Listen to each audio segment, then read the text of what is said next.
Hello everyone, welcome back to the channel. In this video, I'll show you how to open RAW files in RawTherapee on your Windows PC or laptop.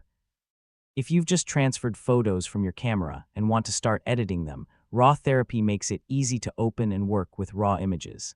Let's get started. First, launch RawTherapee from your desktop or the Windows Start menu. After the program opens, you'll see the * file browser ***, which allows you to browse the folders on your computer. Navigate to the folder where your RAW photos are stored. This could be a folder on your hard drive, an external drive, or an SD card that you've copied to your computer. Once you open the folder, RawTherapee will automatically generate thumbnail previews of the supported RAW files. Now, double-click the RAW image you want to edit.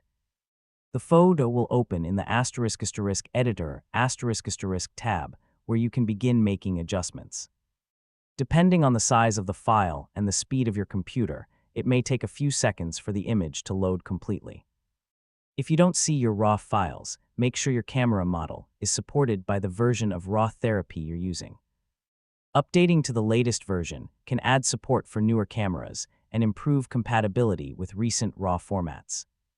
Once the image is open, you can start editing by adjusting the ** exposure ***, white balance ***, contrast ***, highlights ***, shadows ***, noise reduction ***, and sharpening ***.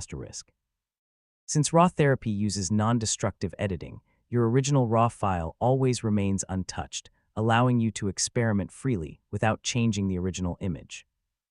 After you've finished editing, add the photo to the * processing queue *. Choose your preferred output format such as ***, JPEG ***, PNG ***, or TIFF ***, and export the finished image to your computer. And that's it. You now know how to open RAW files in RawTherapee and start editing them with ease. If this tutorial helped you, don't forget to like the video, subscribe to the channel, and turn on notifications for more easy photo editing tutorials. Thanks for watching, and I'll see you in the next video.